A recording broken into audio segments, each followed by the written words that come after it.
Hello YouTube, welcome to my Fears to Fathom Woodbury Getaway review. A little thing I'm starting called Dead Riffs Reviews.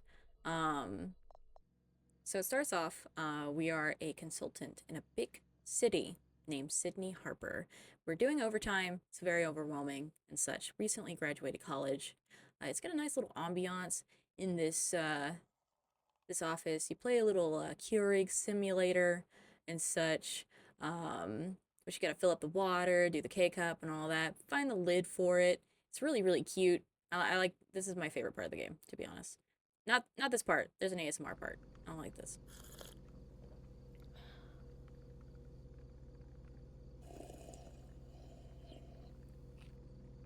Yeah, that's bad. So, you go to the restroom. More ASMR, but the worst kind or the best kind. I don't know your life.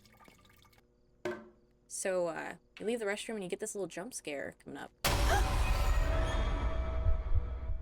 This guy pretty much says he didn't do his job right because he was grumpy that people left a mess, so I reacted accordingly.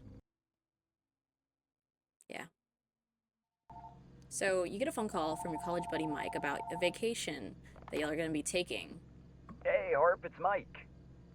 Yeah, that's Mike. That's Mike, the star of the show, of this whole thing. You rent a cabin for your buddies. You meet Mike at the parking garage and give him this little awkward hug, which he is weird about. uh, You get the hug you get, Mike. Don't be selfish. But this is pretty much how it goes with Mike the whole time. You get in and you go on your little getaway. You get this golden dialogue asking what consultants do. We consult, Mike. We consult. Anyways, we go on down the road and we come across this nice little pizza place. It's really cute. I like it. It gives small town pizza place vibe. And Mike's being a gentleman, but we can't have that. I got a clown on Mike. Mike the man, the trash can. Yeah.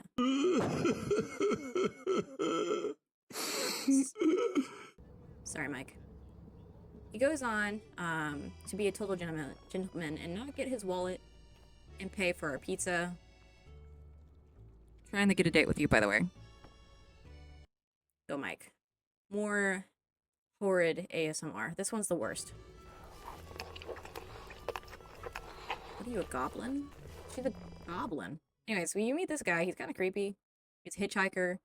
He pretty much wants a ride with you, and whenever you say no, he kind of threatens you. Talks about unkind people getting what they deserve. So he leaves after that, and we continue on to the cabin, our nice little $99 a night cabin, right? And still no Nora. She's held up at work. So we decide to commence and go ahead and unpack. We head into the cabin. There's a little lock box with the key. You gotta put a code in, which Mike goes in. Impressive Mike decides to tell you he has to take a dump. Or that he did take a dump. It's a whole thing. uh, There's even dialogue about how he stunk it up. Like, Mike, come on, man. You get some more peeing ASMR and you check in with the landlord, Rick. And as you're exploring with Mike, you open a door and you come across Rick. He's a weird little man, you know. He kind of gives you a tour of the place while looking like that. He's like Mike in 20 years. Can you see it? I can see it. More like 40. I was being mean. It's just so easy to clown on Mike. Sorry, but you get a tour of the place, and he gives you this little tidbit about the past owners dying in the basement. So it is haunted. That gives a little bit more of a creep factor throughout this game, um, which at this point I wasn't really creeped out like at all. Like, I mean, Mike's flirting was getting to me, but that was about it. We go on, we go fishing. We have this little Stardew Valley fish meter moment and we catch some carp. We do a little cooking simulator, you know, vacationing. I don't understand why we're not getting takeout. We're on a vacation. That's the whole point. Anyways, So while I was cooking, we decided to play a board game. I chose the Ouija board, obviously. It's supposedly haunted, so you gotta do the Ouija board. Anyone who doesn't is a scaredy cat. You can call them that. While we're playing, it gets kind of creepy. You hear a noise. An impressive Mike runs away, leaves you in the face of danger. This man's been trying to get a date with you, by the way. uh, Go, Mike. So after that, uh, Mike decides that he wants to go check his work laptop, all that. Whatever, Mike, do whatever you want. Get away from me. He texts me that there's somebody in my room, right? So you go and check on him like a good friend, and thanks, Mike. Thank you for scaring me. This guy. This guy. He's awkward. He doesn't pay for the pizza. He takes a huge dump. He leaves you in the face of danger, and now he scares you. Like, come on, Mike. So we commenced this silly little game of hide and seek, which, you know, may or may not come in handy later. Um, it gives you a good layout of where the places to hide are, which, yeah, it's going to be relevant later. The basement, little room, it's very hidden. I wouldn't be able to find anybody in that. The basement's so dark. But during that and seek, Mike gets scared. He hears a cat in the attic. He doesn't know it's a cat, but this is arguably the best company I've had all night. Look at that kitty. I love that kitty. Can I hang out with a kitty all weekend? You get this golden tidbit where you get to call Mike a feline in a way.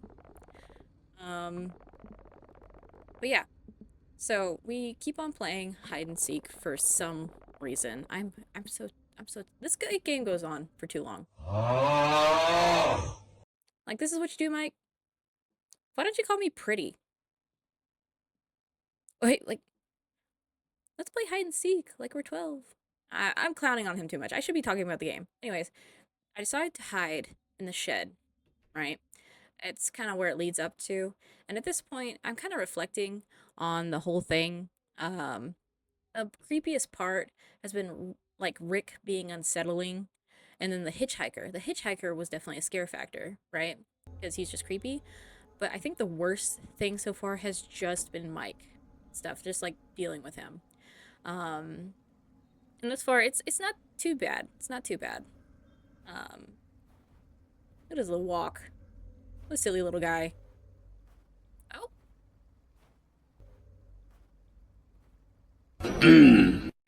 okay, that amps it up. You go in to explore, and you start hearing a noise from upstairs. And whenever you go to investigate, you hear banging from the bathroom, or the shower room, or whatever. And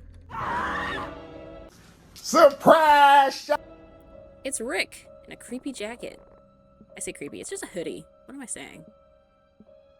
And he goes on to kind of, well, it's ridiculous. We say we're gonna call the cops. He says there's no cops, but on the drive here, I saw a cop, so Liar!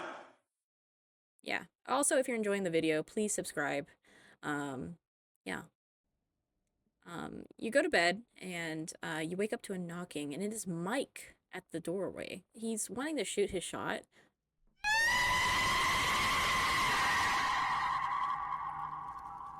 Mike, come on. Dude.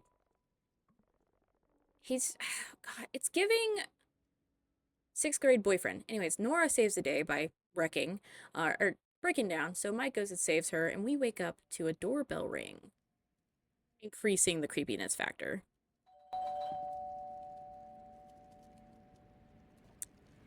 We go and look out the window, we see nothing, and we later find out, guess who it is? Hitchhiker.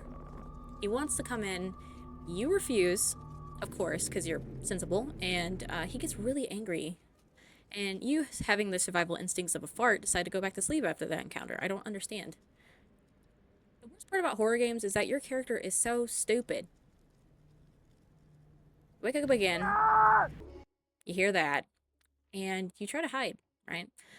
You go and text Rick, hoping that that weird little man saves the day, and lo and behold, our guardian angel Rick. So he comes by. He basically says you're safe now. Um, Pretty sure he's the one who handled the hitchhiker. He goes to warm his hands in the house. He knows you're alone. And then you get a text message from Rick. That's so funny. How do you do that without moving your hands? Oh, that's not Rick. That man is not Rick. And yeah.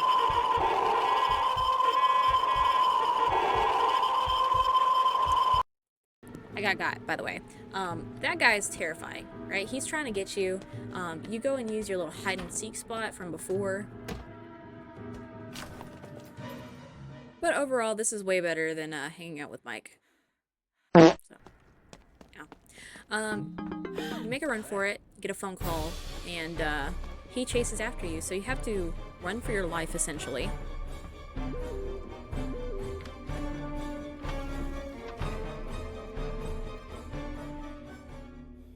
You have to keep very quiet. It's terrifying, really. He checks out the room. And at this point, I was pretty sure he was going to get me.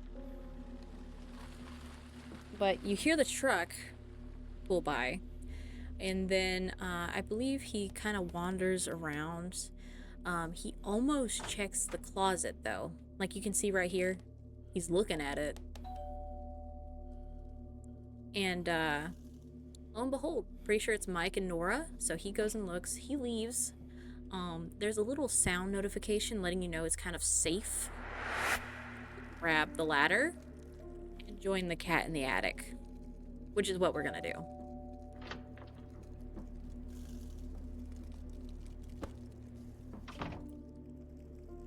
And while that's happening, your friend Nora calls you again.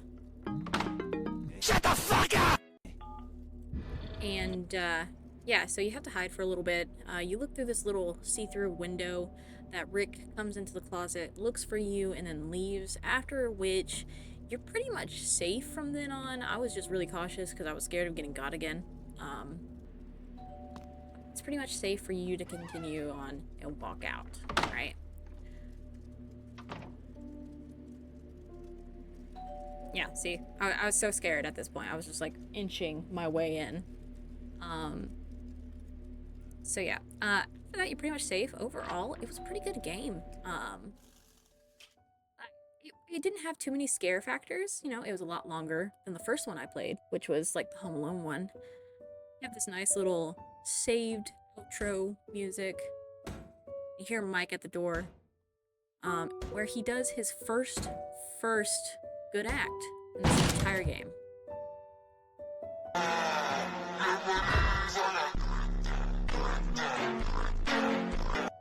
So go Mike, I guess, for that little tidbit. Hi, Nora. I give it a 7 out of 10, -3 because of Mike. Anyways, I hope you really enjoyed this. This is my first long editing and my first ever voiceover video. So if you enjoyed, please subscribe and support me. I will get better the more I do. I do plan on doing the same with the first Fears to Fathom. I hope y'all enjoyed. Thank you. Bye.